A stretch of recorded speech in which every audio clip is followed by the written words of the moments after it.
अस्सलाम वालेकुम। तो फोरेंसिक मेडिसिन में हम थर्मल इंजरी करेंगे जिसके अंदर हाइपोथर्मिया, हाइपरथर्मिया, बर्न्स इंक्लूडेड हैं।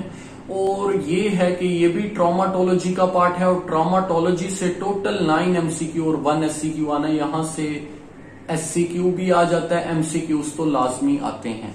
तो अब हम इसकी मार्किंग को देख लेते हैं बिकॉज मार्किंग बहुत ज्यादा इंपॉर्टेंट है इसकी। थर्मल इंजरीज है हमारे पास, इसमें हीट एंड टेम्परेचर में पहले हम जाएंगे। हीट सन स्ट्रोक आपको आना चाहिए, ये आपसे पूछा जाता है। और ये जो इसका लिखा हुआ है कि ये कितना फॉरेनहाइट और कितनी घंटों के लिए हीट स्ट्रोक, ये वाला एमसीक्यूज में आपसे पूछा जाता है। और ह्यूमिडिटी कितनी होनी चाहिए, ये बहुत इंपॉर्टेंट है।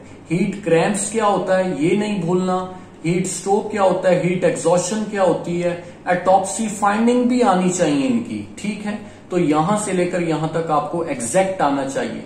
बर्न्स हमने कर लेने हैं बिकॉज ये भी हीट के अंदर ही आते हैं। बर्न्स को आपने ये रीड करना है कि इसकी थर्मल बर्न्स स्पेशल टाइप आ गई, ये बेसिक लिखी हुई है लाइंस। अब ड्राई हीट बर्न्स और hot liquid steam burns, scarred इनको हम कहते हैं, ये बहुत इंपॉर्टेंट है, यहां से एमसीक्यूज आता है। ड्राई हीट में क्या क्या चीजें हो सकती हैं और हॉट लिक्विड स्टीम बर्न्स में क्या क्या हो सकते हैं, ठीक है।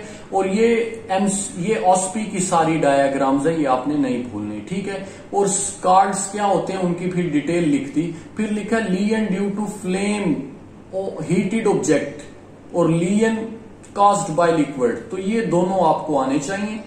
बर्न्स एंटीमोर्टम और पोस्टमार्टम, ये बहुत अहम है। ये एससीक्यू भी आ चुका है पास्ट पेपर में, एमसीक्यूज भी आ चुका है कि एक बर्न है, आप एंटीमोर्टम और पोस्टमार्टम का कैसे पता लगाएंगे, तो ये आपको आने चाहिए। वाइटल रिएक्शन आपने देखना है, ये अलग है। ये है फ्लेम और हॉट लिक्विड का डिफरेंस, ये है कि एक बर्न एंटीमोर्टम पोस्टमार्टम है तो उसमें ये भी एससीक्यू आ चुका है और ये भी एससीक्यू, तो वाइटल रिएक्शन आपने देखना है। और उसके बाद आपने ग्रॉस अपीयरेंस में माइक्रोस्कोपी में आपको क्या क्या मिलेगा और suit in the air passages देखना है, कार्बन मोनोऑक्साइड देखनी है, पूछा हुआ है, आपको आना चाहिए, ये टेबल दिया हुआ है, ठीक है। इसको आपको टिप्स पे होना चाहिए, इसको नहीं भूलना आपने। ये जो है ना ब्रेसलेट बर्न्स, ये पूछा हुआ है, ये डायग्राम आपको बस कॉन्सेप्ट के लिए, ये बहुत इंपॉर्टेंट है, आपको नहीं भूलना। ये टेबल और पीछे वाला टेबल भी बहुत इंपॉर्टेंट है, ये टेबल यहीं बेस्ट दिए हुए हैं, आप यहीं से कर लें, ठीक है। आगे हम चलते हैं। अब ये आया हुआ है Wilson classification of Burns, very very very important. हमारी बारी स्टैंड अप का क्वेश्चन था, बहुत इंपॉर्टेंट है, आता है। और ये आपको, ये फिर एक और क्लासिफिकेशन है सुपरफिशियल डीप बर्न, तो ये एससीक्यू है आपका, ठीक है। एक्सटेंट ऑफ बर्न में ये है वेलेस रूल ऑफ 9, ये आपको आना चाहिए, टेबल भी एससीक्यू आपका पूछा हुआ है, रूल ऑफ 9, ठीक है। ये डायग्राम भी आनी चाहिए। आगे हम एज ऑफ बर्न कैसे पता लगाती है, ये तो एमसीक्यूज के हवाले से बहुत इंपॉर्टेंट है। पस कब बर्न, ये वाला पॉइंट और रेडनेस, ये आपका एमसीक्यूज आएगा, पक्का आएगा, गारंटी है। उसके बाद सेपरेशन कब होती है, ये सारे पॉइंट्स आपको टिप्स पे होने चाहिए एज ऑफ बर्न के, एमसीक्यूज यहां से आता है।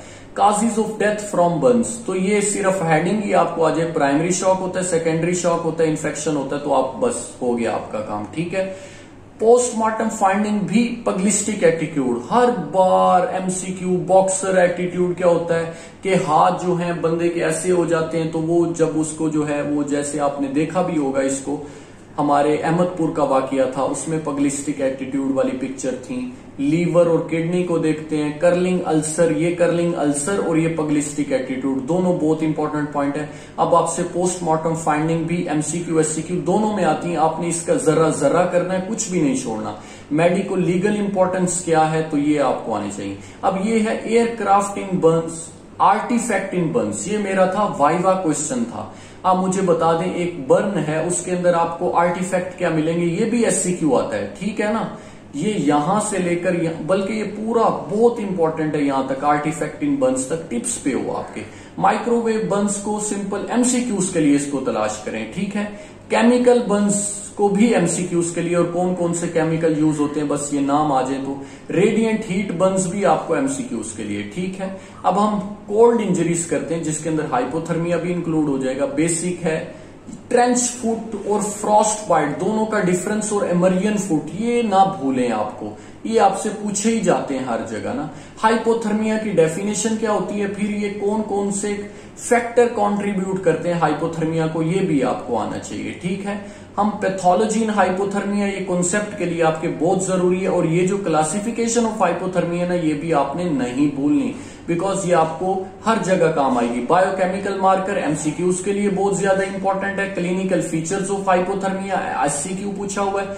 Causes of death in hypothermia, ये एमसीक्यू एससीक्यू दोनों में आता है। ऑटोप्सी फाइंडिंग भी इसकी पूछी जाती है। एक्सटर्नल इंटरनल दोनों आपको आता है। Right a note on the extra off hypothermia, तो आपने दोनों का लिखना है ये वाला। और ये डायग्राम ऑस्पी के लिए है, तो इसको नहीं भूलना। और ये paradoxical undressing, very very very important, आपसे पूछा जाता है पैराडॉक्सिकल, ये भी बहुत इंपॉर्टेंट है। और हाइड एंड डाई सिंड्रोम, ये भी इंपॉर्टेंट है। तो ये सारा आपका जो हाइपो एंड हाइपोथर्मिया, इसका लफ्ज इंपॉर्टेंट है, कुछ भी आप नहीं मिस करिए। इलेक्ट्रोक्यूशन भी हमने करना है, ये इंपॉर्टेंट है। ये बेसिक आपने रीड करना है। फिर वोल्टेज में आपको अर्थिंग क्या होती है सिंपल लिखा हुआ है, और ये सब रीड कर लें। रेजिस्टेंस ये रीडिंग वाला है। Hold on phenomenon, throw on phenomenon, ये नहीं भूलना आपने।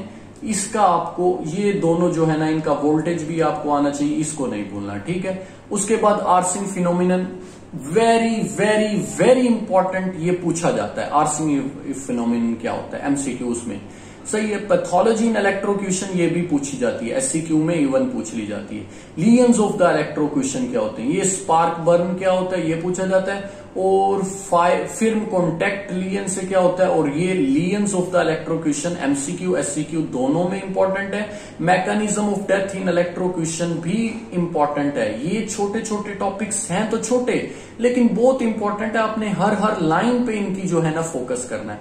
लाइटनिंग भी इंपॉर्टेंट है, यहां से भी एमसीक्यूज आ जाते हैं। तो लाइटनिंग की कॉजेज ऑफ डेथ क्या होती है लाइटनिंग में, ये आपको आना चाहिए। पैथोलॉजी क्या होती है, इसमें मैग्नेटाइजेशन और ऑटोप्सी फाइंडिंग, ये जो पूछा जाता है ना, सिर्फ 2 पॉइंट है ऑटोप्सी फाइंडिंग के।